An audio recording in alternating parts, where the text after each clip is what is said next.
12월 30일 금요일입니다.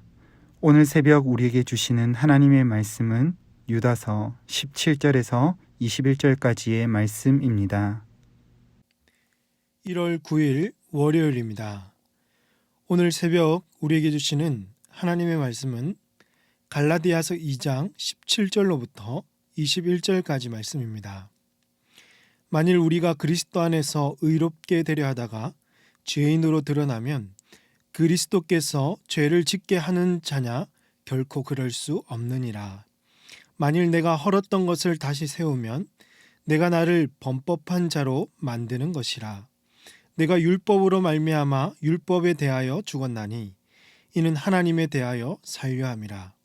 내가 그리스도와 함께 십자가에 못 박혔나니 그런즉 이제는 내가 사는 것이 아니요 오직 내 안에 그리스도께서 사시는 것이라. 이제 내가 육체 가운데 사는 것은 나를 사랑하사 나를 위하여 자기 자신을 버리신 하나님의 아들을 믿는 믿음 안에서 사는 것이라.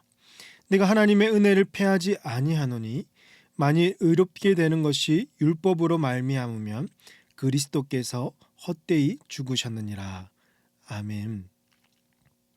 앞선 본문에서 베드로는 바울에게 책망받을 만한 일을 행했습니다. 무슨 일을 행했는가 하면 2장 11절 말씀 보니까 게바가 안디옥에 이르렀을 때에 책망받을 일이 있기로 내가 그를 대면하여 책망하였노라. 12절입니다. 야고보에게서 온 어떤 이들이 이르기 전에 게바가 이방인과 함께 먹다가 그들이 오매 그가 할례자들을 두려워하여 떠나 물러가매라고 했습니다. 곧 베드로가 이방인과 식사를 하다가 할례받은 유대인들이 오자 두려워하면서 마치 율법을 따르는 것처럼 행동했습니다. 이 같은 행동에 다른 유대인들도 따라 행했고 심지어 바나바까지 유혹을 받으면서 이 복음을 오해하게 만들었던 것입니다. 베드로의 이런 모습은 복음을 전하기보다는 유대인들의 눈치를 살피는 행동이었으며 바울은 베드로의 행동이 다른 이들에게 영향을 미쳐서 이 복음의 순수성을 훼손시키는 것을 아주 심각하게 우려했던 것입니다. 그렇게 담대하게 복음을 전하고 성령의 충만함을 받은 베드로도 이 하나의 실수를 통해서 복음을 훼손시킬 수 있다는 것을 바울은 오늘 우리에게 보여주고 있습니다. 소위 좋은 게 좋다는 식으로 서로 친하니까 덮어주고 서로 묻어가자고 이렇게 해서는 안 되고 어떠한 경우라도 복음을 훼손시키는 일에 우리도 경각심을 가지고 스스로 주의해야 할 것이며 틀린 일은 잘못된 일은 틀렸다고 잘못됐다고 말하고 복음을 바로 세워가시는 우리 모든 성도님들 다 되시기를 주님의 이름으로 축복합니다. 이어지는 오늘 본문에서 바울은 앞서 베드로의 사건을 부연 설명하면서 다시 한번 믿음으로 말미암아 의롭게 되는 이신층의 교리를 설명하며 복음을 분명하게 전하고 있습니다. 17절 말씀 보니까 만일 우리가 그리스도 안에서 의롭게 되려 하다가 죄인으로 드러나면 그리스도께서 죄를 짓게 하는 자냐? 결코 그럴 수 없느니라고 했습니다. 즉 인간은 율법 앞에서 의로움이 드러나기보다는 죄인이라는 것과 스스로 구원받을 수 없다는 사실을 깨닫게 해줍니다. 율법을 지키며 의롭게 되려 하다가 결국 죄인으로 드러나면 누구의 잘못일까요? 그리스도의 잘못이 아니라 우리의 죄됨이 잘못되었다는 것입니다. 그래서 18절 말씀에서 만일 내가 헐었던 것을 다시 세우면 내가 나를 범법한 자로 만드는 것이라고 했습니다. 자신의 죄됨이 드러났다고 또다시 이 헐었던 율법으로 돌아가서 아무리 율법을 잘 지키고 아무리 율법을 다시 세워도 율법 앞에서는 우리의 죄밖에 드러나지 않는 것이죠. 그렇기 때문에 바울은 19절 말씀에서 내가 율법으로 말미암아 율법에 대하여 죽었나니 이는 하나님에 대하여 살려 함이라고 했습니다.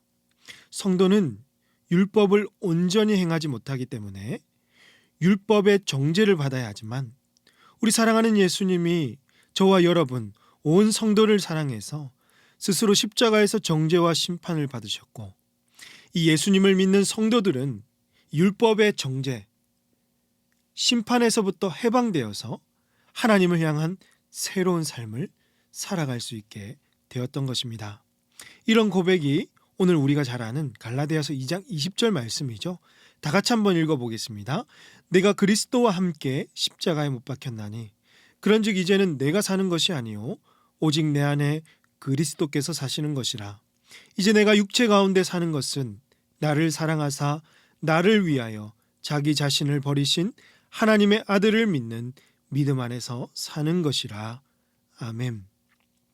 그리스도와 함께 죽고 그리스도와 함께 십자가에 못 박힐 때 내 안에 예수님께서 사시고 나의 삶이 예수님을 위한 삶이 되는 것입니다. 우리가 예수님 안에서 언약 백성이 될 수 있는 것은 결코 율법으로 되는 것이 아니라 전적인 하나님의 은혜로 되는 것임을 믿고 항상 그 은혜를 의지하며 은혜를 쫓아 살아가시기를 바랍니다. 그러므로 사랑하는 성도 여러분, 오늘 이 시간에 우리 하나님께서 우리에게 주시는 교훈을 다시 마음에 새기기를 원합니다.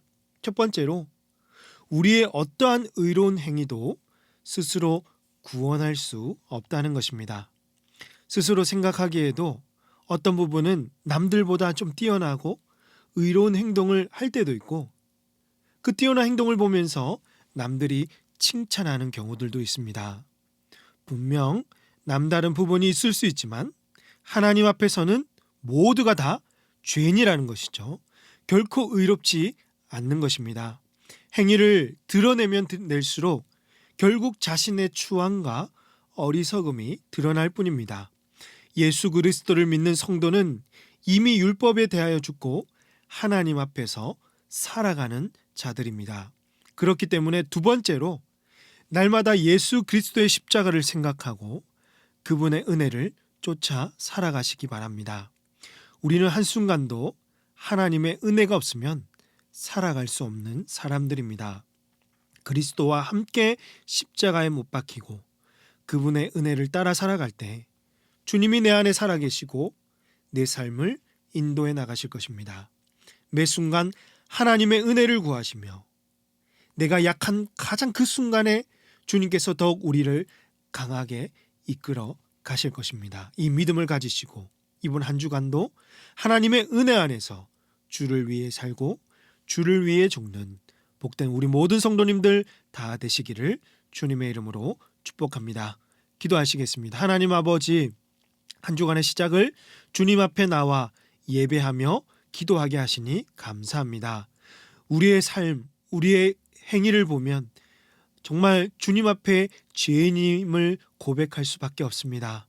나의 행위와 나의 어떤 생각과 판단을 의지하지 않고 오직 우리를 의롭게 하시며 우리를 위해서 십자가에 죽으시는 우리 예수님을 의지하며 정말 은혜를 쫓아 살아가는 우리 모든 성도들 되게 하여 주시옵소서.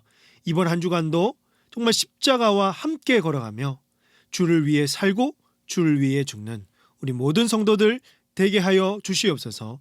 이 모든 말씀을 우리 구주 예수님의 이름으로 기도하옵나이다. 아멘.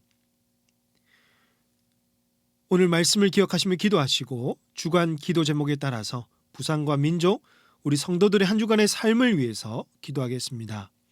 부산과 이 지역에 복음이 심겨지고 구원받는 영혼들이 넘치도록 한국교회 지도자들과 한국교회 부흥을 위해서 우리 성도들 한 주간 동안 지켜주시고 주신 말씀 붙들며 늘 승리하는 삶이 되도록 이 시간 합심해서 기도하도록 하겠습니다. 기도하십니다.